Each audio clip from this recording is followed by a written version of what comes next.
이 집 맞이 인제 그만하겠습니다.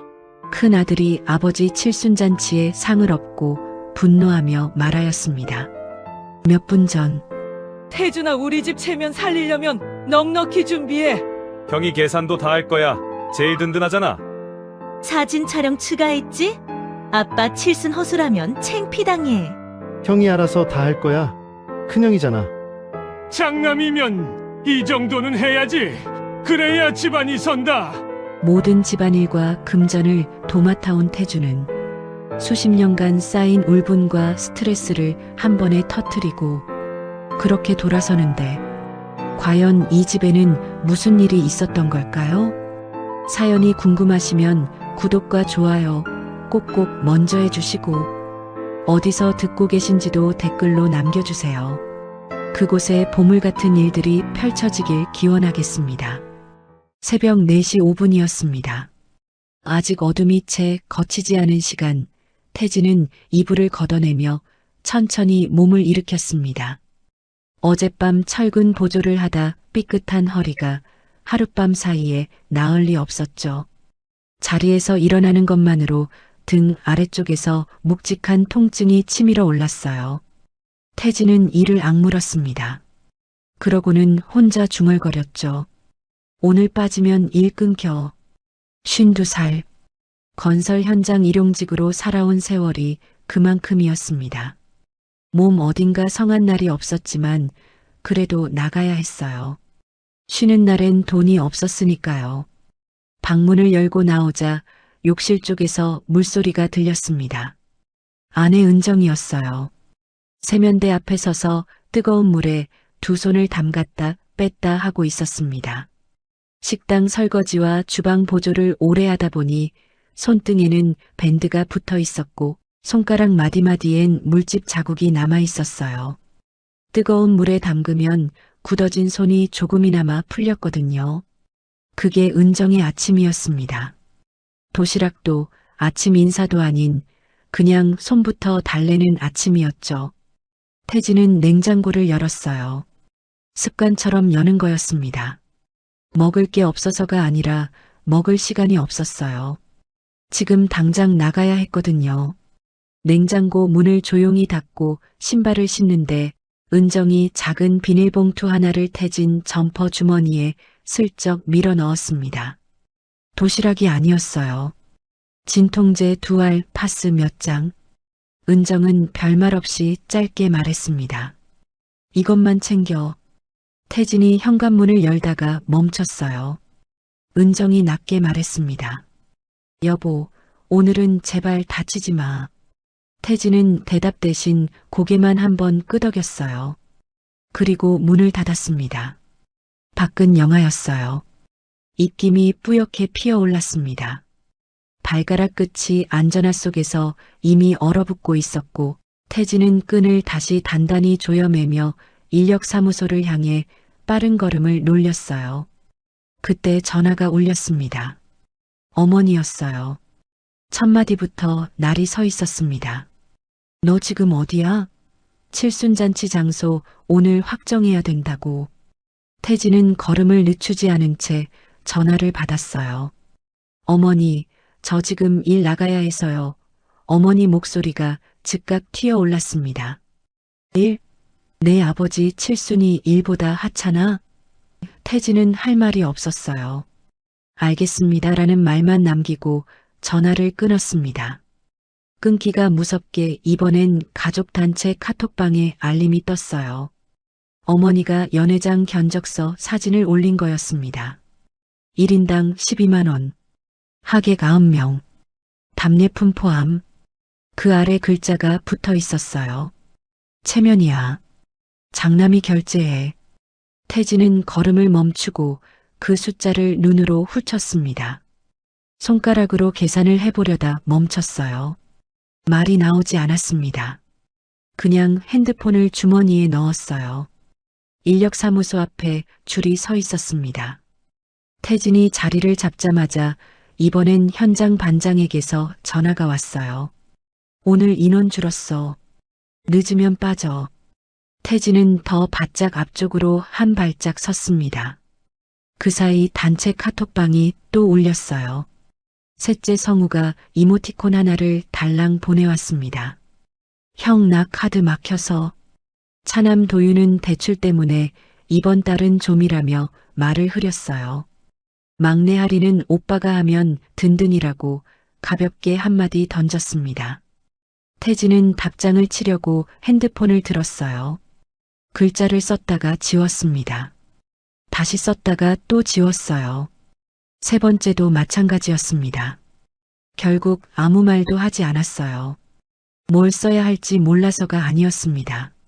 써봤자 달라질 게 없다는 걸 알아서였죠. 제사도 늘 마지가 맡아서 해왔다. 오래전부터 이 집에서 당연한 것처럼 굳어진 말이었어요. 태진은 속으로 중얼거렸습니다. 칠순도 결국 또 나 혼자지. 잠시 후 어머니에게서 다시 전화가 왔어요. 오늘 점심 전에 예약금 넣어. 자리 뺏기면 내 탓이야. 태진이 낮게 말했습니다. 어머니, 지금 돈이 없어요. 어머니 대답은 짧고 단호했어요. 없긴 뭐가 없어. 장남이면 만들어. 전화가 끊겼습니다. 태진은 핸드폰을 주머니에 쑤셔넣고 줄 앞을 바라봤어요. 앞사람 등이 보였습니다.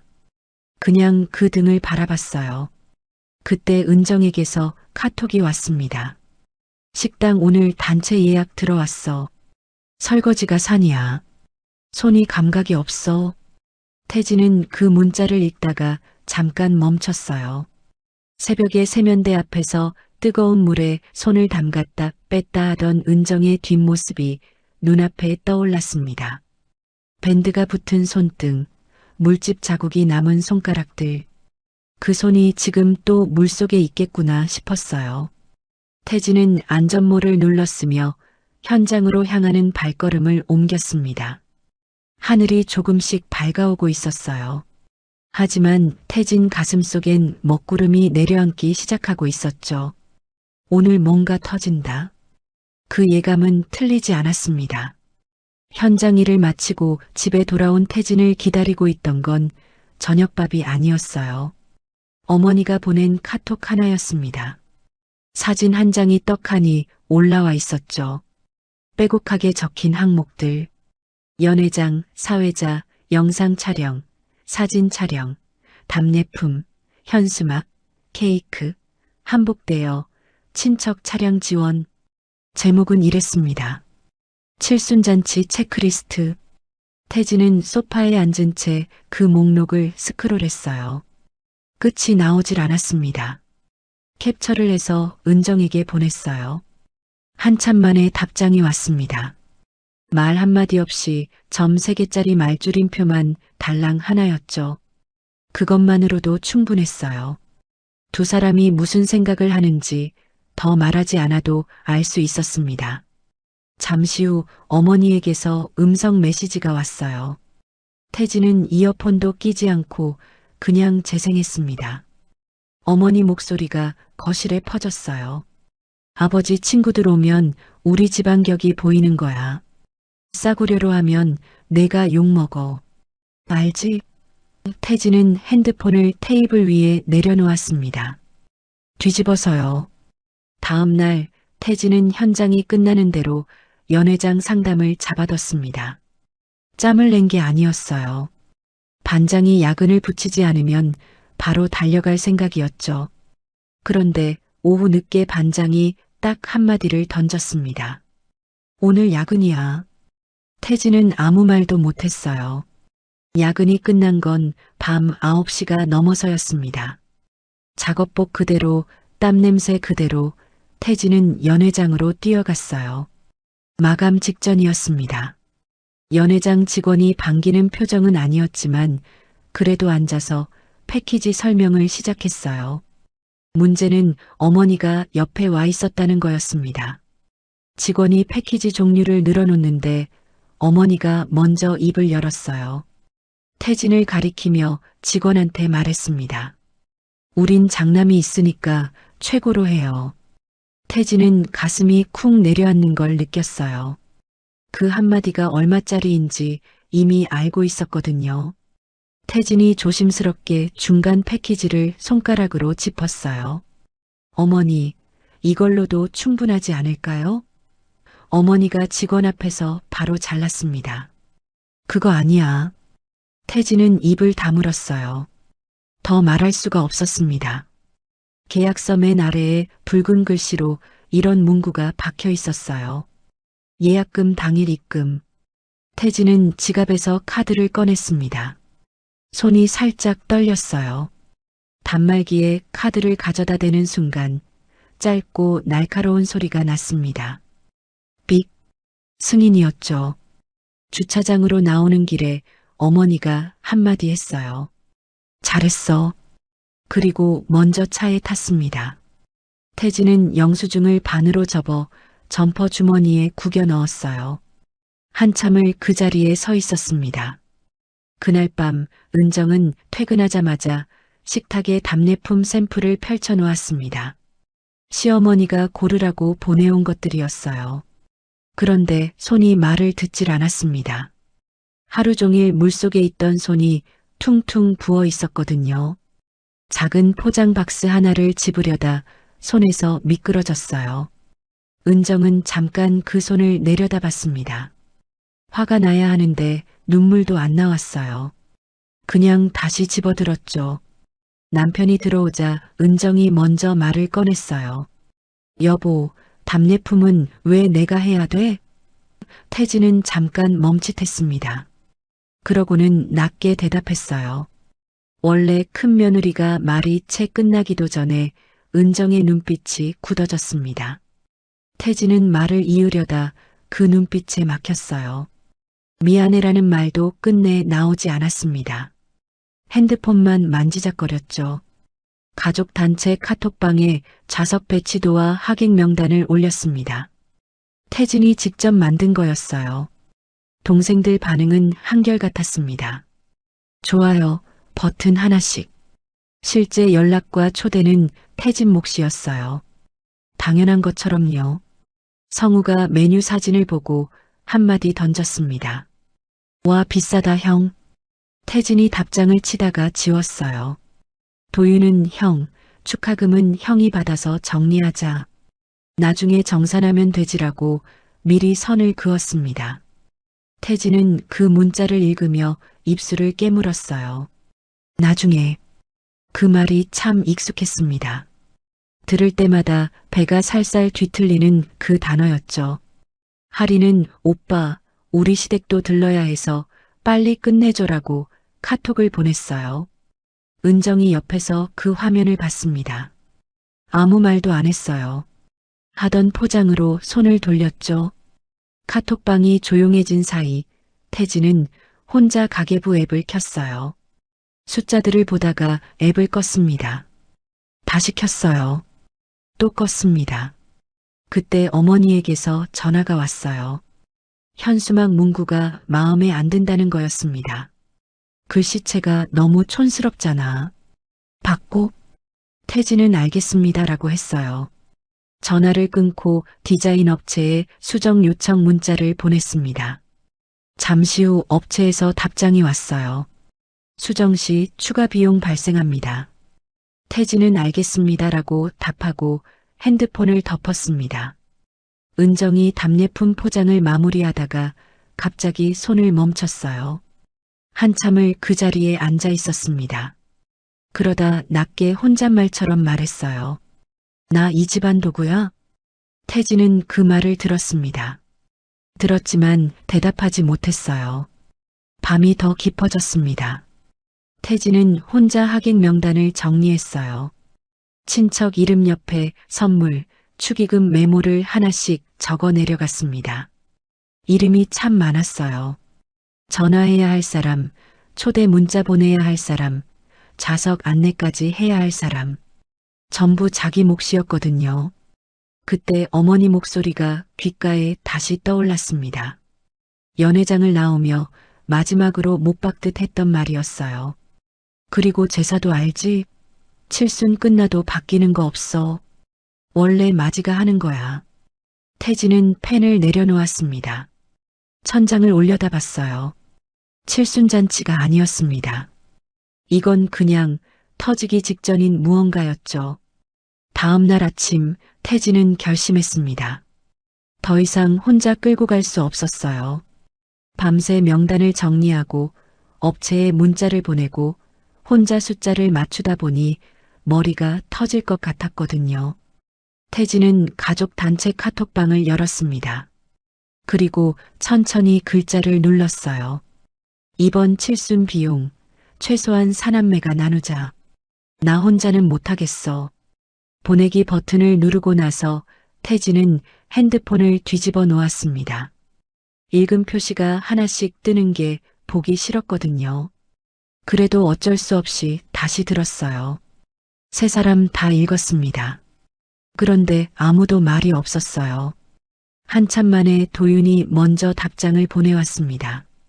형, 나 진짜 이번 달 마이너스야. 다음에 꼭 할게. 다음에. 또 그 말이었어요. 태진은 그 두 글자를 한참 들여다봤습니다. 다음에. 몇 년째 들어온 말인지 셀 수도 없었죠. 성우는 조금 더 늦게 답장이 왔어요. 형, 정비소 부품값이 미쳤어.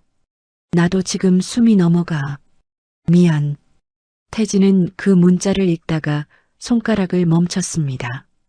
성우 프로필 사진이 눈에 들어왔거든요. 며칠 전에 바꾼 사진이었어요. 번쩍번쩍한 새 장비 앞에서 찍은 인증샷이었습니다. 환하게 웃고 있었죠. 태진은 그 사진을 한참 들여다봤어요. 말을 하려다 핸드폰을 내려놓았습니다. 하리는 가장 짧게 답했어요. 오빠, 우리의 학원비가 얼마인지 알아? 나도 빠듯해. 그러고는 잠깐 뒤에 말을 하나 더 붙였습니다. 아, 맞다. 우리 집 계약금 이번 달에 넣어야 해서. 은정이 옆에서 그 화면을 봤어요. 핸드폰을 덮으며 한마디 했습니다. 말만 번지르르해. 틀린 말이 아니었습니다. 태진은 부부가 나란히 앉아 있었지만 아무 말도 하지 않았어요. TV 소리만 방 안을 채웠습니다.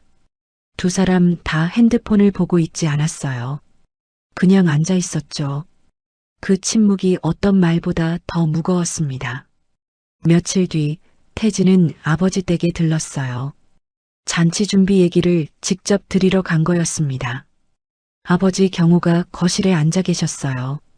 태진은 조심스럽게 말을 꺼냈습니다. 아버님, 이번 잔치 비용을 형제끼리 좀 나눠서 말이 거기까지 갔을 때였어요. 부엌에서 어머니가 나왔습니다. 태진을 보는 눈빛이 달라졌어요. 아버지 귀에 쓸데없는 말 넣지 마. 목소리가 낮았지만 단호했습니다. 태진은 입을 다물었어요. 아버지는 태진을 한번 쳐다봤습니다. 뭔가 말하려다 시선을 돌렸어요. 그 눈빛이 오래 기억에 남았습니다. 미안하다는 건지 어쩔 수 없다는 건지 태진도 알 수 없었어요. 다음 날 현장에서였습니다. 태진은 철거 잔재를 나르고 있었어요. 무거운 콘크리트 덩어리를 들어 올리는 순간 허리 아래쪽에서 뭔가 뻐근하게 당기더니 퍽 하는 느낌이 왔습니다. 태진은 그 자리에서 잠깐 멈췄어요. 숨을 들이마시고 천천히 내쉬었습니다. 동료가 다가와 물었어요. 태진 씨, 얼굴이 왜 그래요? 태진은 웃어 보이며 말했습니다. 괜찮아요. 그 웃음이 잘 되지 않았어요. 쉬는 시간에 파스를 꺼내 허리에 붙이면서 태진은 혼자 중얼거렸습니다. 이 몸으로 잔치까지? 그날 저녁 은정에게서 카톡이 왔어요. 식당에서 설거지를 하다가 그릇을 손에서 놓쳤다는 거였습니다. 깨졌다고요. 사장이 뭐라고 했는지도 적혀 있었어요. 깨면 내 월급에서 깐다고 했어. 태진은 그 문자를 읽으며 가슴이 내려앉았습니다. 집에 돌아오니 은정이 식탁에 앉아 답례품 포장을 하고 있었어요. 불도 다 켜지 않은 채였습니다. 태진이 불을 켜려는데 은정이 갑자기 손을 멈췄어요. 한참을 그 자리에 앉아 있다가 낮게 말했습니다. 나 이 집안 도구야? 며칠 전에도 한 말이었어요. 그런데 이번엔 목소리가 달랐습니다. 더 낮았고 더 지쳐 있었어요. 태진은 아무 말도 못했습니다.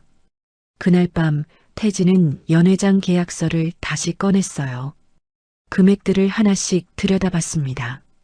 예약금, 식대, 촬영비, 사회자 비용, 현수막 수정 비용.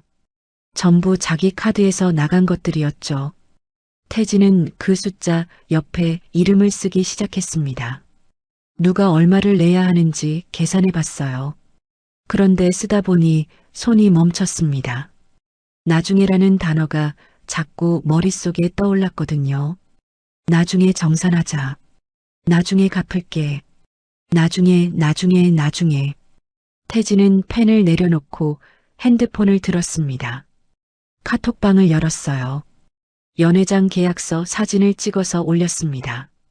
그 아래에 짧게 글을 달았어요. 이거 정산표까지 다 올린다.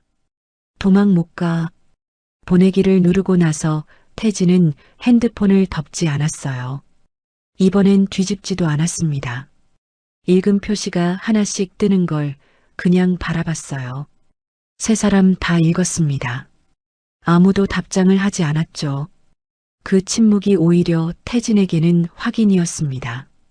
모르는 척하고 싶다는 거, 불편하다는 거, 그래도 어쩔 수 없다는 거. 태진은 계산서를 다시 집어들었어요. 이번엔 손이 떨리지 않았습니다.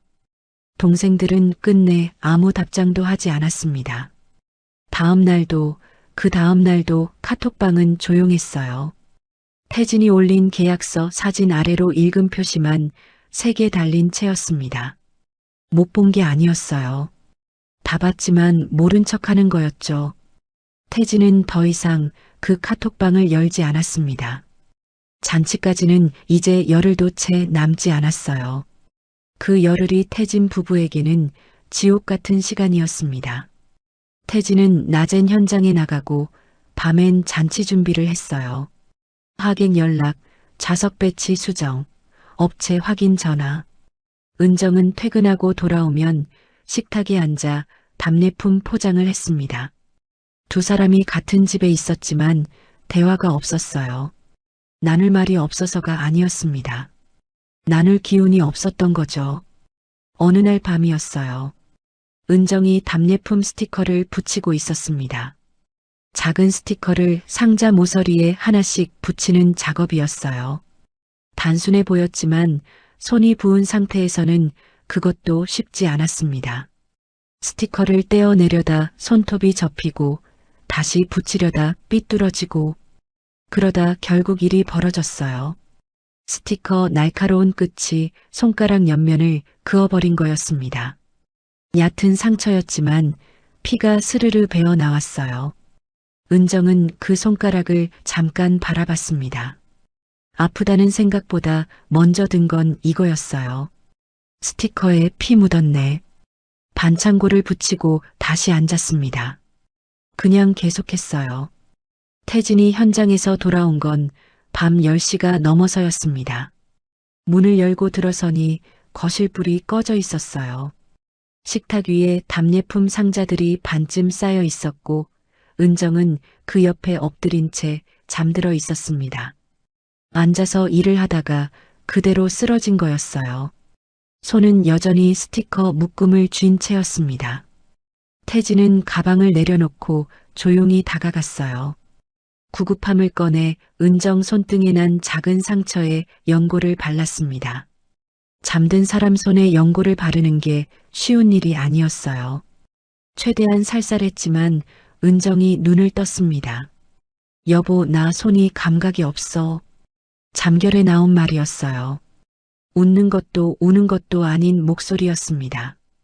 그냥 사실을 말하는 것 같았어요. 태진은 연고를 마저 바르며 낮게 말했습니다. 조금만 칠순만 넘기자. 그 말이 끝나기 무섭게 은정이 몸을 일으켰어요. 잠이 확 깬 눈이었습니다. 그리고 말했어요. 조금만이 20년이었어.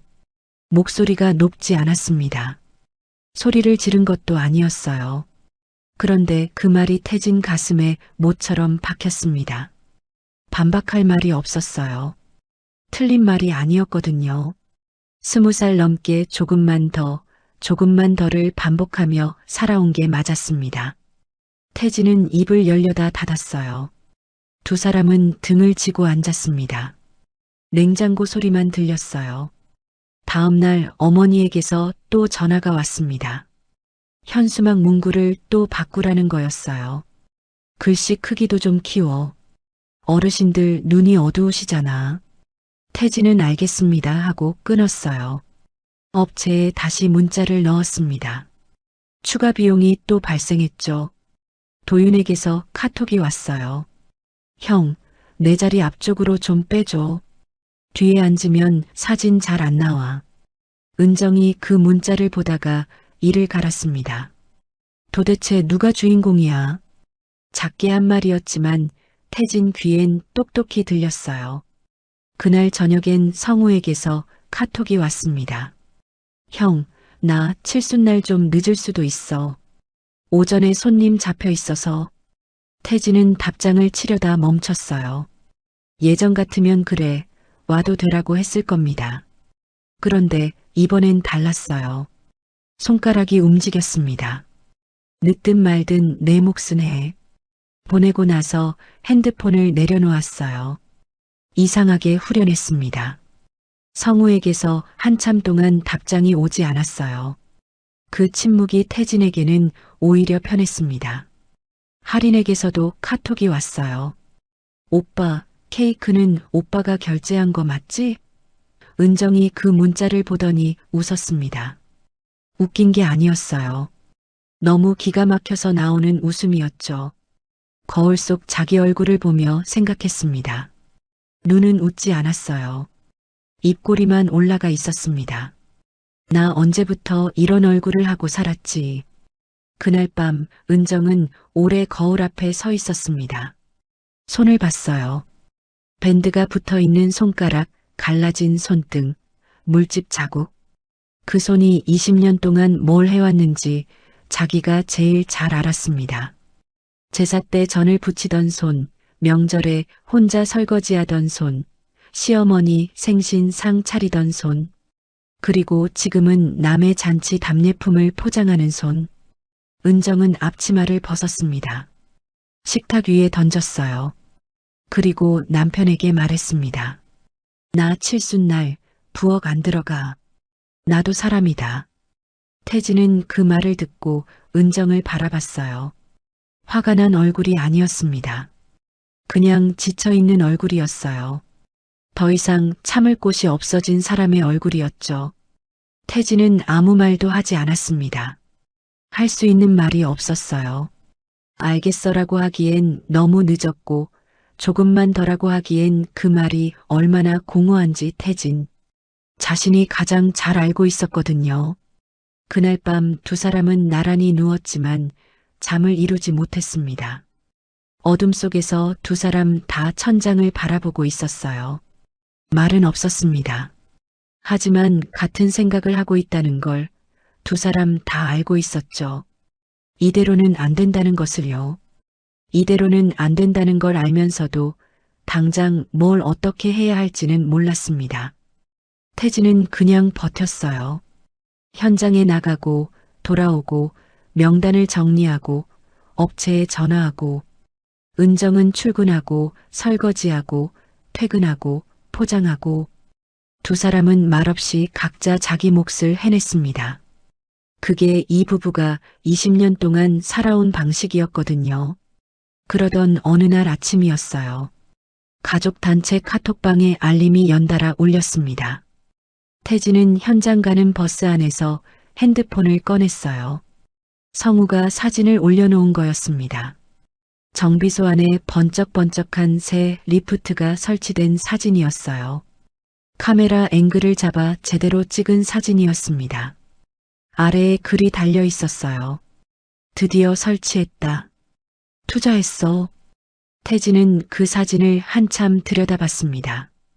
부품값이 미쳐서 숨이 넘어간다던 사람이었어요. 카드도 막혔다던 사람이었죠. 그런데 새 리프트였습니다. 싼 게 아니었어요. 저런 장비가 얼마짜리인지 현장 일을 오래 한 태진은 대충 알고 있었거든요. 태진은 답장을 치지 않았습니다. 핸드폰을 주머니에 넣었어요. 그런데 거기서 끝이 아니었습니다. 점심때쯤 도윤에게서 카톡이 왔어요. 나 드디어 차 바꿨어. 옵션이 미쳤다. 사진도 같이 왔습니다. 주차장에 세워진 새 차였어요. 반짝거렸습니다. 태진은 그 사진을 보다가 편의점 김밥을 한 입 베어 물었어요. 씹히지 않았습니다. 그냥 삼켰어요. 오후엔 할인에게서 카톡이 왔습니다. 오빠, 우리 집 계약금 이번 주에 넣었어. 대출 승인도 났어. 진짜 힘들었는데 됐다. 들뜬 게 문자에서도 느껴졌어요. 태진은 그날 세 개의 소식을 연달아 받았습니다. 새 장비, 새 차, 집 계약금. 세 사람 다 돈이 없다고 했던 사람들이었어요. 칠순 비용은 못 내겠다던 사람들이었죠. 태진은 저녁에 집에 돌아와 식탁에 앉았습니다. 잔치 정산표를 펼쳐놓고 숫자를 들여다봤어요. 머리가 하얘졌습니다. 그냥 멍하니 앉아 있었어요. 은정이 옆에 앉았습니다. 남편 핸드폰에 떠있는 카톡방을 봤어요. 세 개의 소식을 차례로 읽었습니다. 한참 동안 말이 없었어요. 그러다 조용히 입을 열었습니다. 여보, 우리도 집 계약금 넣을 때 시댁이 뭐 해줬어? 태진은 대답하지 못했어요. 없었다는 말이 너무 선명했거든요. 입 밖으로 꺼내면 뭔가 와르르 무너질 것 같았습니다. 태진은 자리에서 일어나 창밖을 바라봤어요. 아파트 불빛들이 켜져 있었습니다. 저 집들 중에 자기네 같은 집이 또 있을까 싶었어요. 은정은 남편 뒷모습을 한참 바라봤습니다. 더 말하지 않았어요. 그 즈음 어머니한테서 전화가 왔습니다. 태진이 받았어요. 동생들은 다들 힘들어. 넌 장남이잖아. 내가 버텨야지. 어머니 목소리는 언제나처럼 당연하다는 투였습니다. 태진은 말없이 듣고 있었어요. 그러다 자신도 모르게 고개를 끄덕이고 있다는 걸 느꼈습니다. 화들짝 놀랐어요. 나 왜 또 고개를 끄덕이고 있지? 오랫동안 몸에 밴 습관이었습니다. 어머니 말에 고개를 끄덕이는 것. 그게 당연한 것처럼 굳어져 있었거든요. 전화를 끊고 나서 태진은 한참을 그 자리에 서 있었어요. 현장 동료 중에 오래 알고 지낸 사람이 있었습니다. 태진보다 나이가 조금 어렸지만 속 얘기를 털어놓을 수 있는 사람이었어요. 쉬는 시간에 그 동료 옆에 앉으면서 태진은 말을 꺼내려고 했습니다. 입이 열리다가 닫혔어요. 자존심이 허락하지 않았습니다. 가족 얘기를 남한테 늘어놓는 게 왠지 창피했거든요. 그냥 물 한 모금 마시고 일어났어요. 며칠 뒤였습니다. 은정이 퇴근하다가 손목이 삐끗했어요. 설거지통을 들다가 미끄러진 거였습니다. 많이 부은 건 아니었지만 움직일 때마다 시큰거렸어요. 집에 돌아와 남편한테 말했습니다. 여보, 나 손목이 좀 이상한데 병원 가봐야 할 것 같아. 태진은 얼굴이 굳었어요. 그러고는 낮게 말했습니다. 칠순 끝나고 가자. 며칠만 더 참아. 은정은 더 말하지 않았어요. 그 침묵이 태진에게는 포기처럼 들렸습니다. 반박이나 화가 아니라 그냥 포기. 더 기대하지 않겠다는 것 같았어요. 태진은 그게 더 마음에 걸렸습니다. 차라리 화를 냈으면 나았을 것 같았어요. 그날 밤 은정이 파스를 손목에 붙이면서 조용히 말했습니다. 여보, 그 집 돈이 새고 있어. 그 집이라는 게 어디를 말하는 건지 태진은 바로 알았어요. 시댁이었습니다. 칠순 비용, 현수막 수정비, 답례품, 업체 추가 비용. 거기다 제사 때마다 들어가는 음식값, 장 보는 비용, 차례 준비. 그게 매번 태진 쪽에서 빠져나갔어요. 태진은 그 말에 대답하지 않았습니다. 대답할 수가 없었어요. 맞는 말이었으니까요. 그리고 그 말이 맞다는 걸 인정하는 순간 지금까지 자기가 버텨온 게 뭔지를 다시 생각해야 했거든요. 책임감인지 관성인지 아니면 그냥 아무도 뭐라 하지 않으니까 해온 건지. 태진은 천장을 바라봤습니다. 잠이 오지 않았어요. 돈이 새고 있다. 은정의 그 말이 귓가에 맴돌았습니다. 새는 게 돈만이 아니라는 걸 태진은 알고 있었어요. 몸도 새고 있었고 기운도 새고 있었고 어쩌면 두 사람 사이에 남은 무언가도 조금씩 새고 있었습니다. 칠순까지는 이제 닷새였어요. 칠순까지 닷새가 남은 날이었습니다. 태진은 아침 일찍 어머니 댁에 들렀어요.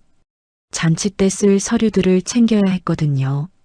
연회장 측에서 행사 당일 필요하다며 몇 가지 서류를 요청해 왔었습니다. 어머니는 장을 보러 나가고 안 계셨어요. 아버지는 안방에서 주무시고 있었고요. 태진은 거실 서랍장을 열었습니다. 어머니가 서류를 늘 거기에 넣어두는 걸 알고 있었거든요. 서랍 안을 뒤적거렸어요. 보험 서류, 병원 영수증, 각종 고지서들이 뒤섞여 있었습니다. 찾던 서류가 보이지 않았어요. 한 칸 더 아래 서랍을 열었습니다. 거기에도 여러 가지가 쌓여 있었어요. 손으로 서류들을 하나씩 들춰보는데 손끝에 뭔가 딱딱한 게 닿았습니다. 작은 통장 한 권이었어요. 처음엔 그냥 덮으려 했습니다. 남의 통장을 들여다볼 생각은 없었거든요. 그런데 통장을 옆으로 밀어내려는 순간 표지가 살짝 넘어가며 안쪽이 보였어요. 태진은 그냥 덮었습니다. 다시 서류를 찾으려 했어요. 그런데 손이 멈췄습니다. 방금 눈에 들어온 글자들이 머릿속에 걸렸거든요. 태진은 천천히 통장을 다시 들었어요. 펼쳤습니다. 출금 내역이 빼곡했어요. 날짜 옆에 이름들이 적혀 있었습니다. 도윤, 성우, 할인. 도윤, 성우, 할인. 페이지를 넘겼어요. 또 나왔습니다. 또 넘겼어요. 또 나왔습니다. 금액은 달랐어요. 어떤 달은 50만 원, 어떤 달은 100만 원, 많을 땐 300만 원에 500만 원짜리도 있었습니다. 하지만 한 가지는 달라지지 않았어요. 날짜가 일정했습니다. 거의 매달이었거든요. 태진은 손이 얼어붙는 걸 느꼈어요. 페이지를 처음부터 다시 넘겼습니다. 천천히 한 줄씩 봤어요. 도윤, 성우, 할인. 도윤, 성우, 할인. 그 이름들이 반복됐습니다. 태진은 자기 이름을 찾았어요. 없었습니다. 다시 봤어요. 없었습니다. 한 번 더 처음부터 넘겼어요. 없었습니다.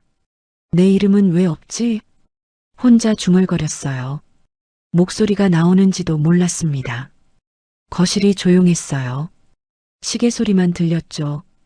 그때 안방 문이 열렸습니다. 어머니가 장에서 돌아온 거였어요. 현관에서 신발을 벗다가 거실에 서 있는 태진을 봤습니다. 그리고 태진 손에 들린 통장을 봤어요. 어머니 얼굴이 순간 굳었습니다. 장바구니를 내려놓으며 가까이 왔어요. 목소리가 날카로워졌습니다. 통장 왜 봤어? 태진은 통장을 내려놓지 않았어요. 어머니를 바라봤습니다. 서류 찾다가 봤어요. 어머니, 동생들한테 매달 보내셨네요? 어머니는 잠깐 말이 없었어요. 그러다 장바구니를 부엌으로 가져가며 말했습니다. 부모가 자식 돕는 게 뭐가 잘못이야? 태진은 그 자리에 서 있었어요. 저도 자식인데요. 어머니가 냉장고 문을 열다 멈췄습니다. 돌아서지 않았어요. 그냥 냉장고 안을 들여다보며 말했습니다. 넌 장남이잖아. 내가 버텨야지. 버텨야지. 그 말이 태진 머릿속에서 울렸어요. 제사도 늘 마지가 맡아서 해왔다. 장남이니까 버텨야지. 칠순도 장남이니까 버텨야지. 그 말이 수십 년 동안 태진을 붙들어온 말이었습니다. 어릴 때부터 들어온 말이었어요. 그래서 의심도 안 했습니다. 그냥 그런 거라고 생각했거든요. 그런데 통장에는 자기 이름이 없었어요. 태진은 잠깐 어머니를 바라봤습니다. 화가 나야 하는데 이상하게 웃음이 날 것 같았어요. 웃으면 안 되는 웃음이었습니다. 입술을 깨물었어요. 통장을 서랍에 도로 넣고 찾던 서류만 챙겨 들었습니다. 다녀가겠습니다. 그 말만 하고 나왔어요. 집으로 돌아오는 버스 안에서 태진은 창밖을 바라봤습니다. 거리가 눈에 들어오지 않았어요. 은정에게 뭐라고 말해야 할지 계속 생각했습니다. 어떻게 꺼내야 할지, 어디서부터 시작해야 할지. 버스가 정류장을 몇 개씩 지나치는 동안 정리가 되지 않았어요. 그냥 봤다고 하자. 그리고 다 말하자. 집에 돌아오니 은정이 손목에 파스를 붙이고 앉아 있었습니다. 태진은 맞은편에 앉았어요. 그리고 천천히 꺼냈습니다. 어머니 통장 이야기를요. 은정은 처음에 아무 말도 하지 않았어요. 표정도 크게 변하지 않았습니다. 그냥 들었어요. 그게 더 무서웠습니다. 화를 내거나 놀라는 게 아니라 그냥 듣고 있었거든요. 마치 어느 정도 알고 있었다는 것처럼, 아니면 이제 와서 놀랄 기운도 없다는 것처럼요. 한참 만에 은정이 손을 내밀었어요. 파스 위로 갈라진 손등이 보였습니다. 이 손이 다 어디로 갔는데요? 태진에게 하는 말인지 혼잣말인지 알 수 없었어요. 목소리가 떨리지도 않았습니다. 그냥 담담했어요. 그 담담함이 태진 가슴을 더 아프게 했습니다. 태진은 오래 그 손을 바라봤어요. 그러다 처음으로 말을 꺼냈습니다. 미안해. 두 글자였어요. 짧았지만 쉽게 나온 말이 아니었습니다. 태진이 먼저 미안하다고 한 건 은정도 기억하기 어려울 만큼 오랜만이었거든요. 은정은 잠깐 남편을 바라봤어요. 그리고 말했습니다. 미안하단 말로는 안 돼요. 틀린 말이 아니었어요. 태진도 알고 있었습니다. 미안하다는 말 한마디로 20년이 달라지진 않는다는 걸요. 두 사람은 한동안 말이 없었습니다. 냉장고 소리가 들렸어요. 밖에서 차 지나가는 소리가 들렸습니다. 태진은 그 침묵 속에서 한 가지를 떠올렸어요. 이번 칠수는 그냥 넘길 수 없다는 것을요. 잔치 자리에서, 가족들이 다 모인 그 자리에서 해야 할 말이 있다는 걸요. 태진은 자리에서 일어났습니다. 그리고 낮지만 단호하게 말했어요. 칠순, 나 혼자는 못하겠어. 처음으로 하는 말이었어요. 어머니한테도, 은정한테도, 아니 어쩌면 자기 자신한테 처음 하는 말이었습니다. 칠순, 더 이상 나 혼자는 못해 안 해. 그 말을 내뱉고 나서 태진은 방으로 들어갔어요. 은정은 한동안 그 자리에 앉아 있었습니다. 남편이 저런 말을 하는 걸 처음 들었거든요. 52살 평생 못하겠다는 말을 입에 담은 적이 없는 사람이었어요. 어깨가 부러져도 다음날 현장에 나가는 사람이었습니다. 그런 사람이 못하겠다고 했어요. 은정은 파스 붙인 손목을 반대 손으로 감쌌습니다. 뭔가 달라지려는 건지 아니면 달라지는 척만 하는 건지 아직은 알 수 없었어요. 칠순까지는 사흘이 남았습니다. 그 사흘이 태진에게는 이상하리만큼 고요했어요. 어머니한테서 전화가 오면 받았고 업체에서 연락이 오면 답했습니다. 겉으로 보면 달라진 게 없었어요. 그런데 속이 달랐습니다. 뭔가를 결심한 사람 특유의 고요함이었어요. 폭풍 전의 잔잔함 같은 거였죠. 은정은 그걸 느꼈습니다. 칠순 전날 밤이었어요. 은정은 마지막 남은 답례품 상자를 닫았습니다. 테이프를 붙이고 옆으로 밀어놓았어요. 그게 마지막이었습니다. 몇 날 며칠을 매달렸던 포장 작업이 끝난 거였어요. 그런데 홀가분하지 않았습니다. 홀가분해야 하는데 가슴이 더 무거웠어요. 은정은 앞치마 끈을 풀었습니다. 그리고 식탁 위에 던졌어요. 며칠 전에도 한 번 던진 적 있었는데 이번엔 달랐습니다. 그때는 화가 나서 던진 거였어요. 이번엔 그냥 내려놓는 거였습니다. 더 이상 이 앞치마를 두르고 싶지 않다는 것처럼요. 남편이 방에서 나왔어요. 은정이 말했습니다. 나 내일 웃을 자신 없어. 나도 무너져. 태진은 은정 곁에 앉았어요. 손을 잡으려다 멈췄습니다. 파스 위로 보이는 손등 밴드가 눈에 걸렸거든요. 잡고 싶었지만 아플 것 같아서 그냥 옆에 앉아 있었어요. 한참 동안 말이 없었습니다. 은정이 먼저 입을 열었어요. 작은 목소리였지만 오랫동안 품어온 말 같았습니다. 제사도 늘 마지가 맡아왔잖아요. 근데 그게 효도예요? 아니면 착취예요? 태진은 아무 말도 하지 못했습니다. 반박할 말이 없어서가 아니었어요. 맞는 말이라서였죠. 명절마다 제삿날마다 은정이 새벽부터 부엌에 서 있었습니다. 동서들은 와서 밥 먹고 갔어요. 치우는 건 은정 몫이었고 장 보는 것도 은정 몫이었습니다. 그게 당연한 것처럼 굳어져 있었거든요. 태진도 그걸 알면서 한 번도 제대로 막아주지 못했어요. 미안해. 태진이 말했습니다. 이틀 전에도 한 말이었어요. 은정은 그 말을 듣고 잠깐 남편을 바라봤습니다. 그러고는 말했어요. 미안하단 말로는 안 된다고 했잖아요.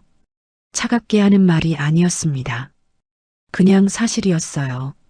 미안하다는 말 뒤에 달라진 게 없었던 세월이 너무 길었거든요. 두 사람은 불을 끄고 누웠습니다. 태진은 잠이 오지 않았어요. 천장을 바라봤습니다. 어둠 속에서 천장이 보일 리 없었지만 그냥 바라봤어요. 머릿속에 생각이 많았습니다. 통장 내역이 떠올랐어요. 도윤, 성우, 할인, 매달 나간 돈들, 그리고 없는 자기 이름. 어머니 목소리가 떠올랐습니다. 넌 장남이잖아. 내가 버텨야지. 은정 손이 떠올랐어요.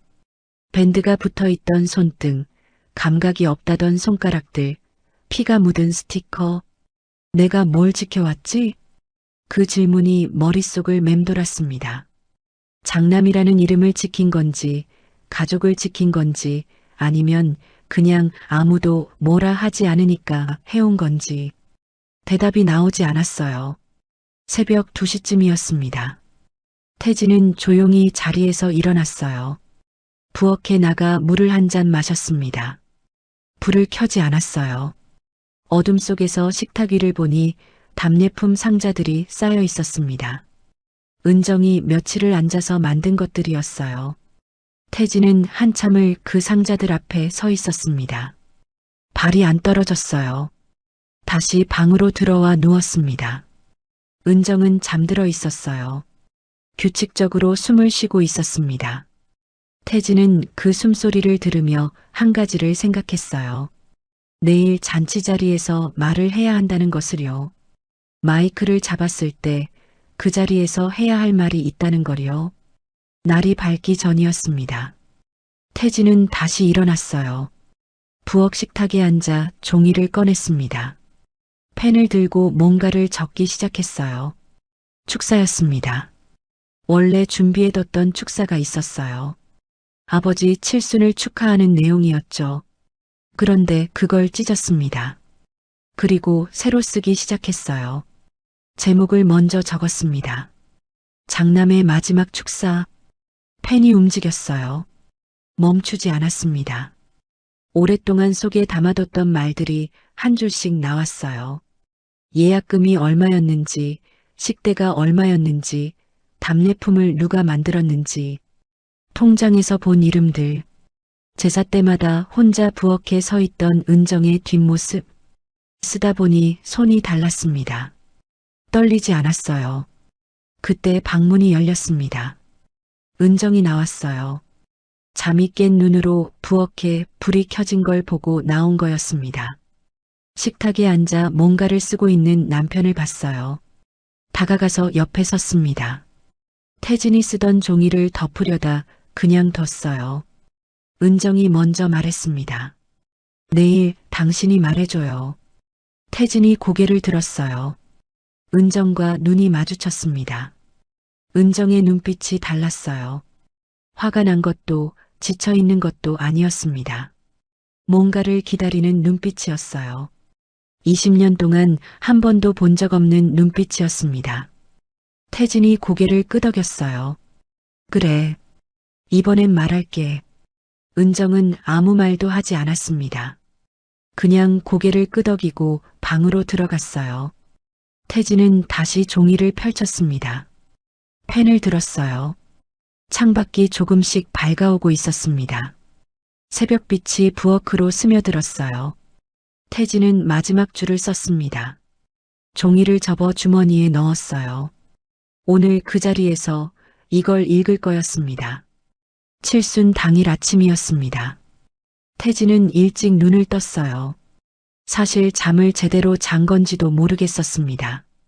누웠다가 일어났다가를 반복하다 보니 날이 밝아 있었거든요. 주머니를 짚어봤어요. 어젯밤 새벽에 쓴 종이가 그대로 들어 있었습니다. 구겨지지 않게 반으로만 접어둔 거였어요. 은정은 조용히 준비를 했습니다. 한복을 꺼내 입으면서도 말이 없었어요. 거울 앞에서 머리를 매만지는데 손이 예전 같지 않았습니다. 파스를 떼어낸 손목이 아직 시큰거렸거든요. 그래도 한 땀씩 매만졌어요. 오늘은 어떤 표정을 지어야 할지 거울 속 자기 얼굴에게 물어봤습니다. 대답이 없었어요. 연회장에 도착하니 이미 사람들이 모여들고 있었습니다. 친척들이 335 로비에 들어서고 있었어요. 여기저기서 카메라 플래시가 터졌습니다. 오랜만에 만난 일가 친척들이 반갑다며 손을 잡고 서로 안부를 물었어요. 웃음소리가 높았습니다. 태진은 입구에 서서 들어오는 사람마다 인사를 받았어요. 장남이 역시 믿음직스러워. 친척 한 분이 태진 어깨를 두드리며 말했습니다. 태진은 웃어 보였어요. 입꼬리가 올라갔지만 눈은 웃지 않았습니다. 속이 쓰렸어요. 시어머니가 은정에게 다가왔습니다. 은정의 한복 치마를 손으로 매만지며 낮게 속삭였어요. 오늘은 참아. 하객들 앞이야. 은정은 아무 말도 하지 않았습니다. 입술만 꾹 깨물었어요. 시어머니는 그걸 순종으로 받아들이는 것 같았습니다. 만족스러운 표정으로 다른 하객 쪽으로 걸어갔거든요. 은정은 잠깐 화장실로 들어갔습니다. 거울 앞에 섰어요. 어젯밤 말했던 게 떠올랐습니다. 웃을 자신 없다고 했었죠. 지금도 마찬가지였어요. 거울 속 자기 얼굴이 낯설었습니다. 숨을 한번 깊게 들이마셨어요. 내쉬었습니다. 그리고 나왔어요. 연회장 홀 안으로 하객들이 자리를 채우기 시작했습니다. 둥근 테이블마다 사람들이 앉았어요. 화려한 꽃 장식이 테이블마다 놓여 있었고 천장에는 현수막이 걸려 있었습니다. 글씨체를 2번이나 바꾼 그 현수막이었어요.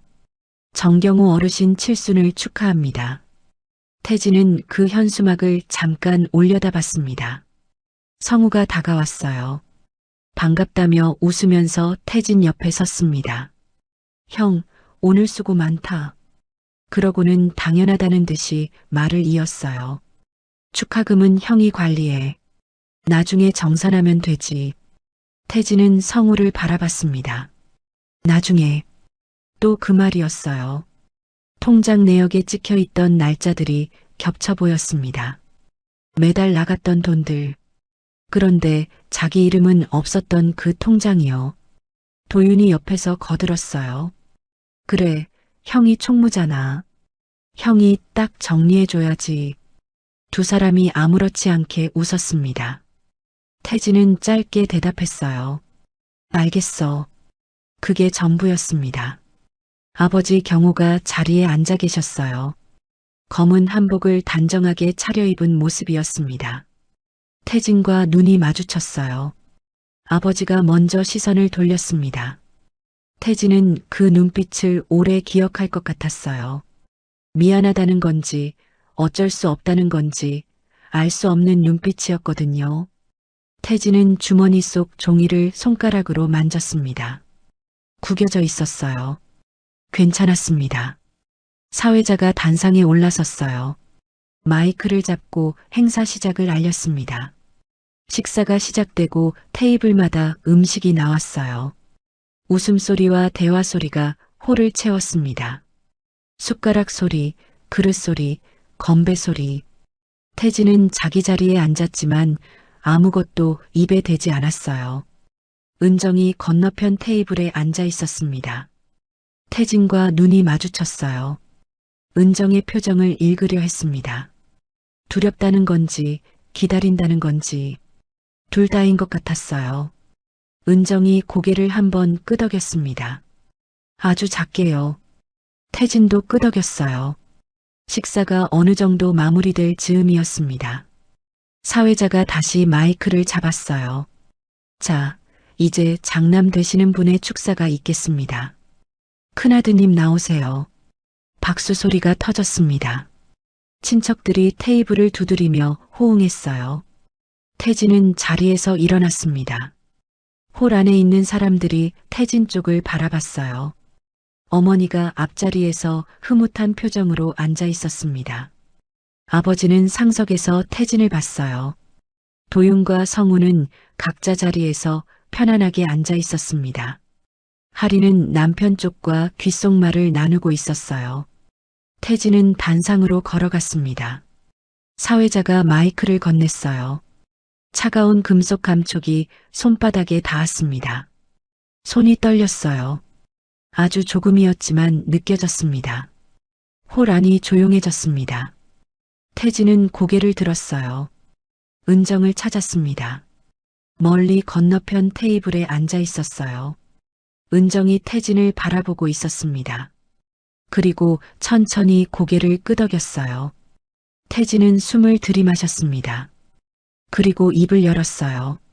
아버님 칠순을 진심으로 축하드립니다. 박수가 터졌습니다. 태진은 박수가 잦아들기를 기다렸어요. 홀 안이 다시 조용해졌습니다. 태진은 주머니에서 종이를 꺼내지 않았어요. 필요 없었습니다. 새벽에 쓰면서 이미 다 외웠거든요. 태진이 다시 입을 열었습니다. 그런데 저는 오늘 끝내러 왔습니다. 숟가락 소리가 멈췄습니다. 테이블마다 웅성거리던 소리가 뚝 끊겼어요. 홀 전체가 조용해졌습니다. 누군가 물잔을 내려놓는 소리가 유독 크게 들렸어요. 태진은 그 소리를 듣고 오히려 숨이 안정되는 걸 느꼈습니다.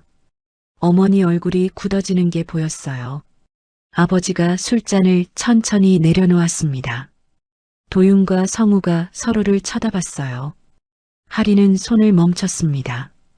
태진은 홀 안 모든 사람들을 한번 둘러봤어요. 그리고 말을 이었습니다. 홀 안이 완전히 조용해졌습니다. 태진은 마이크를 쥔 채 잠깐 숨을 골랐어요.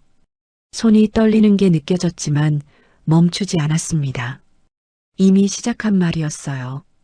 여기서 멈추면 평생 못할 것 같았거든요. 오늘 이 자리를 만드는데 얼마가 들었는지 말씀드리겠습니다. 테이블마다 술잔을 들고 있던 손들이 멈췄어요. 친척들이 서로를 쳐다봤습니다. 무슨 말이 나오려는 건지 다들 눈치를 살폈어요. 태진이 말을 이었습니다. 연회장 예약금, 식대, 답례품, 사진 촬영비, 영상 촬영비, 사회자 비용, 현수막 제작비, 수정비 전부 제 카드에서 나갔습니다. 어머니 얼굴이 굳어졌어요. 눈빛이 태진을 향해 날아왔습니다. 그만하라는 눈빛이었어요. 태진은 보지 않았습니다. 정확한 금액은 나중에 단톡방에 올리겠습니다. 영수증 하나하나 다 다 찍어뒀으니까요. 뒤쪽 테이블에서 누군가 수군거리는 소리가 들렸습니다. 태진은 개의치 않았어요. 오히려 그 소리가 들리니까 홀 안에 사람이 있다는 게 실감났습니다. 태진은 천천히 시선을 옮겼어요. 도윤을 봤습니다. 성우를 봤어요. 할인을 봤습니다. 제 동생들 이름으로 매달 돈이 나간 통장을 봤습니다. 도윤이, 성우, 할인이 이름이 반복해서 나왔어요. 금액은 달랐지만 날짜는 일정했습니다. 거의 매달이었거든요. 도윤이 자리에서 몸을 앞으로 기울였습니다. 형, 왜 여기서 말을 시작했지만 끝을 맺지 못했어요. 주변 친척들의 시선이 일제히 도윤에게 쏠렸거든요. 도윤은 입을 다물었습니다. 태진이 말을 이었어요. 그 통장에 제 이름은 없었습니다. 한 번도요. 홀 안이 더 조용해졌어요. 숨소리도 들릴 것 같은 정적이었습니다.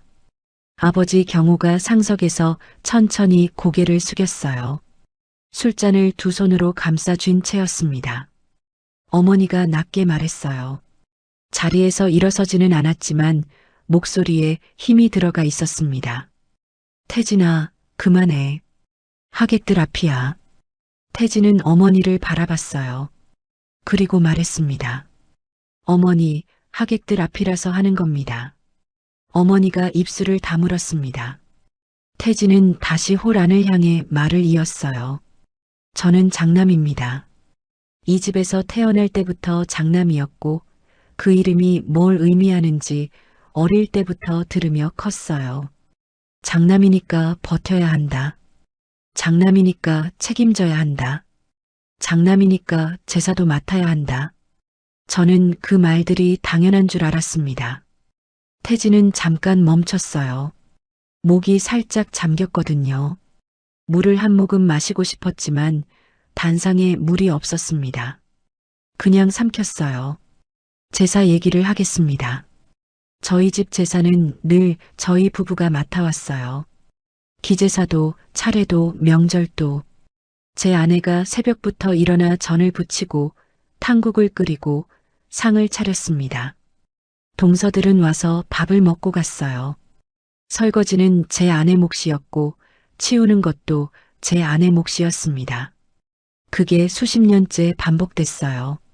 성우가 얼굴이 붉어진 채 말했습니다. 형, 그렇게까지 해야 돼? 태진이 성우를 바라봤어요. 목소리가 달라지지 않았습니다. 그렇게까지 당한 건 나야, 성우야. 성우가 입을 닫았어요. 은정이 건너편 테이블에서 고개를 숙였습니다. 손을 꽉 쥔 게 멀리서도 보였어요. 울 것 같으면서도 울지 않았습니다. 태진은 그 모습을 잠깐 바라봤어요. 그리고 다시 앞을 향했습니다. 제 아내 손을 보신 분 계십니까? 밴드가 붙어 있고 물집 자국이 있고 갈라져 있는 손입니다. 식당에서 하루 종일 설거지를 하고 돌아와서도 시댁 제사 음식을 준비한 손이에요. 그 손이 이번 답례품도 다 만들었습니다. 혼자서요. 할인이 고개를 숙였어요. 처음이었습니다. 이 자리에 온 이후 처음으로 고개를 숙이는 거였어요. 태진이 목소리에 힘을 실었습니다. 오늘 이 자리에서 한 가지를 선언하려고 합니다. 앞으로 가족 행사는 전부 나눕니다. 잔치든 제사든 차례든 명절이든 예외가 없습니다. 비용도 나누고 음식 준비도 나누고 설거지도 나눕니다. 장남이라는 이유로 혼자 지는 일은 오늘로 끝입니다. 홀 안에 웅성거림이 일었습니다. 친척들 사이에서 낮은 목소리들이 오갔어요. 어머니는 자리에 앉은 채 앞을 바라보고 있었습니다. 표정이 굳어 있었어요. 아버지는 여전히 고개를 숙인 채였습니다. 도윤이 다시 말을 꺼내려 했어요. 형, 오늘 같은 날 이런 얘기가 맞아? 태진이 도윤을 봤습니다. 도윤아, 오늘 같은 날이 아니면 언제 하냐? 다음에? 우린 다음에라는 말을 몇 년째 하고 있어. 도윤이 말을 잃었어요. 은정이 자리에서 일어났습니다. 연회장 밖으로 나가려는 것처럼 보였어요. 한 발짝 뗐습니다. 그런데 멈췄어요. 태진을 바라봤습니다. 두 사람 눈이 마주쳤어요. 태진이 끄덕였습니다. 은정이 다시 자리에 앉았어요. 태진은 마이크를 고쳐주었습니다. 마지막으로 한 말씀 드리겠습니다. 홀 안이 다시 조용해졌어요. 저는 아버님을 사랑합니다. 어머님도 사랑합니다. 동생들도요. 그 마음은 변하지 않아요. 그런데 사랑한다는 게 한 사람이 모든 걸 짊어진다는 뜻은 아니지 않습니까? 가족이라면 같이 지는 거 아닙니까? 누군가 코를 훌쩍이는 소리가 들렸습니다. 어느 테이블에서 나는 소리인지는 알 수 없었어요. 태진이 마지막 말을 했습니다. 오늘부터 당연은 끝입니다. 마이크를 내려놓았어요. 홀 안은 한동안 조용했습니다. 박수가 없었어요. 그렇다고 아무것도 없는 건 아니었습니다. 뭔가 묵직한 게 공기 중에 남아 있었어요. 태진이 단상에서 내려왔습니다. 발걸음이 무겁지 않았어요. 오히려 수십 년 만에 처음으로 어깨가 가벼운 것 같았습니다. 자리로 돌아가는 길에 태진은 은정과 눈이 마주쳤어요. 은정은 아무 말도 하지 않았습니다. 그냥 태진을 바라봤어요. 그 눈빛에 뭔가가 담겨 있었습니다. 고맙다는 건지, 수고했다는 건지, 아니면 그냥 이제야 왔구나 싶은 건지. 태진은 다 읽히는 것 같았어요. 자리에 앉았습니다. 식어버린 음식이 앞에 있었어요. 태진은 숟가락을 들었습니다. 오늘 처음으로 뭔가를 먹는 거였어요. 한 숟가락 떴습니다. 맛이 느껴졌어요. 처음으로요. 잔치가 끝나고 사흘이 지났습니다. 그 사흘 동안 가족 단체 카톡방은 조용했어요. 태진이 연회장에서 한 말 이후로 아무도 먼저 말을 꺼내지 않았거든요. 읽음 표시는 다 떠 있었습니다. 모두가 보고 있었지만 아무도 입을 열지 않는 그 침묵이 어떤 말보다 더 많은 걸 말해주고 있었어요. 먼저 연락이 온 건 도윤이었습니다. 형, 우리 한번 봐야 할 것 같아. 짧은 문자였어요. 태진은 잠깐 그 문자를 들여다봤습니다. 그러고는 답했어요. 어머니 댁으로 와. 다 같이 얘기하자. 그렇게 가족회의가 잡혔습니다. 약속한 날 오후 부모님 댁 거실에 가족들이 하나씩 모여들었어요. 도윤이 먼저 왔고 성우가 왔고 할인이 왔습니다. 다들 어색한 표정이었어요. 평소 명절에 모일 때와는 분위기가 완전히 달랐습니다. 웃음소리도 없었고 큰 소리로 인사하는 사람도 없었어요. 그냥 조용히 들어와서 자리를 잡았습니다. 시어머니는 부엌 쪽에 서 있었어요. 거실로 나오긴 했지만 소파에 앉지 않았습니다. 시아버지는 소파 한쪽에 앉아 계셨어요. 아무 말씀이 없었습니다. 태진이 종이 한 장을 식탁 위에 펼쳤어요. 손으로 직접 쓴 표였습니다. 칸이 나뉘어져 있었어요. 행사 종류 담당자, 비용 분담 역할. 태진은 그 표를 가운데 놓고 자리에 앉았습니다. 오늘 할 얘기는 하나야. 앞으로 가족 행사를 어떻게 할 건지. 아무도 먼저 말하지 않았어요. 태진이 이어갔습니다. 범인은 이렇게 잡았어. 큰 잔치, 경조사, 그리고 제사 전부. 기제사, 차례, 명절 다 포함이야. 예외는 없어. 성우가 살짝 몸을 움직였습니다. 말을 하려는 것 같았어요. 태진이 먼저 말을 이었습니다. 성우야, 다 들어봐. 그 다음에 얘기해. 성우가 입을 다물었어요. 비용은 사남매가 똑같이 나눈다. 미리 걷는다. 나중에는 없어. 행사 끝나고 영수증이랑 계좌 내역 전부 공개한다. 누가 얼마 냈는지 다 보이게. 도윤이 테이블 위 표를 내려다봤습니다. 표정을 읽기 어려웠어요. 제사는 합제로 줄이는 걸 검토하자. 제삿날마다 따로 하는 게 아니라 한 번에 모아서 할 수 있는 건 모아서 하는 거야. 간소하게 하려면 다 같이 한다. 큰 며느리 혼자 부엌에 서는 일은 없어. 시어머니가 부엌 쪽에서 낮게 말했어요. 제사를 어떻게 그렇게 막 받고? 조상한테 예를 갖춰야지. 태진은 어머니를 바라봤습니다. 어머니, 예를 갖추는 거 맞아요. 근데 그 예를 한 사람만 치르는 건 예가 아니에요. 어머니가 말이 없었습니다. 불참할 때는 대신 역할을 맡든가 비용을 더 낸다. 와서 밥만 먹고 가는 건 없어. 도와드릴까요? 라는 말만 하고 안 움직이는 것도 없어. 부엌에 들어오든가 상을 차리든가 설거지를 하든가 뭔가 하나는 해야 해. 할인이 손을 들었습니다. 어색하게요. 제가 다음 제사 음식 밥 맡을게요. 목소리가 작았어요. 자신 없는 목소리였지만 그래도 말을 꺼낸 거였습니다. 이 자리에서 처음으로 먼저 나선 거였어요. 태진은 할인을 봤어요. 고개를 끄덕였습니다. 고마워. 성우가 팔짱을 끼며 말했어요. 그럼 나는 그 부담이 그 말이 끝나기 전에 은정이 먼저 말했습니다. 조용하지만 분명한 목소리였어요. 부담은 원래 같이 지는 거예요. 성우가 입을 다물었습니다. 은정의 그 한마디가 거실 안에 오래 남았어요. 시아버지가 처음으로 입을 여셨습니다. 아주 천천히였어요. 태진아. 태진이 아버지를 봤습니다. 아버지는 잠깐 말을 고르시는 것 같았어요. 무릎 위에 얹은 두 손이 가만히 있었습니다. 네 말이 맞다. 그게 전부였어요. 짧았습니다. 하지만 그 짧은 말이 그 자리에 있던 사람들에게는 길게 들렸어요. 시아버지가 처음으로 태진 편을 드신 거였거든요. 어쩌면 처음으로 잘못됐다는 걸 인정하신 거였습니다. 시어머니가 부엌으로 들어갔어요. 아무 말도 없었습니다.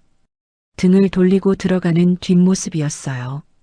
태진은 그 뒷모습을 바라봤습니다. 화가 난 건지 부끄러운 건지 알 수 없었어요. 그래도 괜찮았습니다. 오늘 여기서 모든 게 다 해결될 거라고 생각하지 않았거든요. 오늘은 시작이었으니까요. 분담표를 테이블 위에 남겨뒀습니다. 각자 이름 옆에 맡을 항목을 써넣는 방식이었어요. 그날 바로 다 채워지지는 않았습니다. 그래도 처음으로 표가 생겼다는 것, 그게 달랐어요. 말이 아니라 종이 위에 적힌 것이었거든요.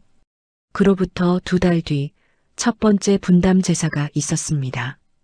집안 기재산 날이었어요. 태진과 은정이 일찍 도착했습니다. 예전 같으면 은정이 혼자 새벽부터 장을 봤겠죠. 전날 밤부터 재료를 손질하고 당일 새벽에 일어나 전을 부치고 탕국을 끓이고 그렇게 혼자 다 했겠죠. 그런데 이번엔 달랐어요. 할인이 전날 미리 재료를 사왔습니다. 도윤 아내도 아침 일찍 나타났어요. 문 앞에서 잠깐 망설이는 게 보였습니다. 어떻게 해야 할지 모르는 것 같았어요. 그래도 들어왔습니다. 부엌에 사람이 셋이 섰어요. 은정, 할인, 도윤 아내. 세 사람이 나란히 서는 게 처음이었습니다. 은정은 처음엔 자꾸 제가 할게요를 반복했어요. 손이 저절로 나갔습니다. 수십 년간 몸에 밴 습관이었거든요. 그런데 도윤 아내가 그 손을 막았어요. 형님, 저도 할 수 있어요. 알려주세요. 은정이 잠깐 멈췄습니다. 그 손을 내려다봤어요. 밴드가 붙어 있는 손이었습니다. 물집 자국이 남아있는 손이었어요. 이 손이 얼마나 오래 혼자였는지 은정은 알고 있었습니다. 천천히 손을 놓았어요. 탕국은 할인이 저었습니다. 저는 도윤 아내가 붙였어요. 은정은 옆에서 간을 봐주고 순서를 알려줬습니다. 처음이라 서툰 것들이 있었어요.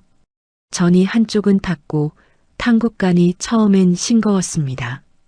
할인이 소금을 너무 많이 넣으려다 은정이 손을 잡았어요. 조금만요, 조금만. 둘이 웃었습니다. 어색한 웃음이었지만 진짜였어요. 그래도 됐습니다. 틀려도 같이 하는 거였거든요. 태진은 부엌 문 앞에 잠깐 서 있었습니다. 그 안을 들여다봤어요. 세 사람이 나란히 서서 뭔가를 하고 있었습니다. 말소리가 오갔어요. 웃음이 한 번 났습니다. 태진은 아무 말도 하지 않았어요. 그냥 그 장면을 바라봤습니다. 올해 설거지는 도윤이 맡았어요. 처음 해보는 제삿날 설거지였습니다. 양이 많아서 한참 걸렸어요.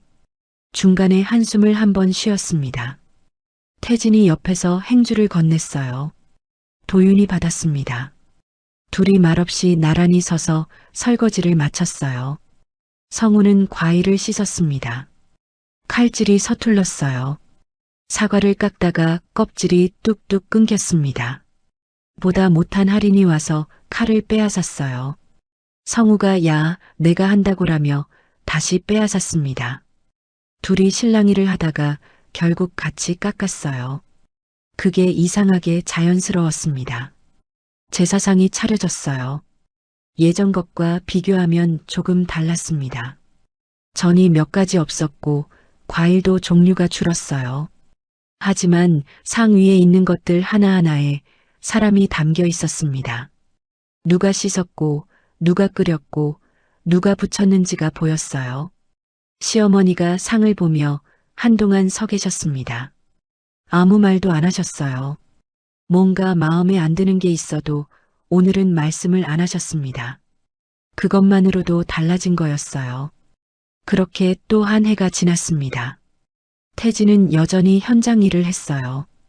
허리가 예전보다 더 자주 아팠지만 일을 완전히 놓을 수는 없었습니다. 그래도 전보다 이틀은 덜 나갔어요. 시댁으로 나가는 돈이 줄었거든요. 제사 비용이 넷으로 나뉘었고 행사 때마다 예약금을 혼자 내는 일이 없어졌습니다. 그 차이가 생각보다 컸어요. 통장 잔액이 예전이랑 비슷한데 뭔가 달랐습니다. 내 것이라는 느낌이 있었거든요. 은정은 손목병원을 다녀왔습니다. 칠순 끝나고 가자고 했던 바로 그 병원이었어요. 반년이 지나서야 겨우 갔지만 갔습니다. 의사가 오래됐다고 했어요. 힘줄이 많이 상해 있다고 했습니다. 물리치료를 받아야 했어요. 태진이 첫날 같이 갔습니다. 치료실 앞에 나란히 앉아서 기다리다가 은정이 말했어요. 왜 같이 왔어요? 태진이 대답했습니다. 그냥요. 은정이 더 말하지 않았어요. 그냥 앞을 봤습니다. 입꼬리가 살짝 올라갔어요. 어느 날 저녁이었습니다. 시어머니에게서 전화가 왔어요. 은정이 받았습니다. 시어머니가 말했어요. 은정아. 은정은 잠깐 멈췄어요. 시어머니가 자기 이름을 부르는 건 흔한 일이었습니다. 그런데 이번엔 목소리가 달랐어요. 평소처럼 뭔가를 시키려는 목소리가 아니었거든요. 은정은 조용히 기다렸습니다. 그동안 고생 많았다. 은정은 한동안 아무 말도 하지 못했습니다. 고생 많았다는 말 한마디였어요. 사과도 아니었고 긴 설명도 아니었습니다. 그냥 짧은 말이었어요. 하지만 그 말이 결혼하고 20년 가까운 세월 동안 한 번도 들은 적 없는 말이었습니다. 은정은 목이 살짝 메었어요. 울지는 않았습니다. 그냥 눈을 한번 감았다가 떴어요. 네, 어머님. 그 말만 했습니다. 더 하지 않았어요. 전화를 끊고 나서 은정은 한참을 그 자리에 서 있었습니다. 핸드폰을 손에 쥔 채였어요. 시어머니가 먼저 그 말을 할 거라고 생각해 본 적이 없었거든요. 기대하지 않았던 말이라서 오히려 더 오래 남았습니다. 은정은 싱크대 앞으로 갔어요. 설거지를 해야 했거든요. 고무장갑을 꼈습니다. 예전과 똑같은 동작이었어요. 그런데 뭔가 달랐습니다. 얼굴이 달랐어요. 억울함이 빠진 얼굴이었습니다. 분한 마음도 참는 마음도 없었어요. 그냥 오늘 저녁 설거지를 하는 사람의 얼굴이었습니다. 숨이 쉬어지는 얼굴이었어요. 태진이 옆을 지나가다 은정 옆에 섰습니다. 내가 할게. 행주를 집어들었어요. 은정이 말했습니다. 괜찮아요. 태진이 말했어요. 같이 하자. 은정이 잠깐 남편을 봤습니다. 뭔가 말하려다 그냥 뒀어요. 두 사람이 나란히 섰습니다. 은정이 씻고 태진이 닦았어요. 아무 말도 없었습니다. 그냥 같이 했어요. 창밖으로 저녁빛이 넘어가고 있었습니다. 부엌 안에 물소리가 들렸어요. 그릇이 부딪히는 소리가 들렸습니다. 두 사람이 함께 내는 소리였어요. 예전엔 이 소리가 은정 혼자 내는 소리였습니다. 이제는 아니었어요.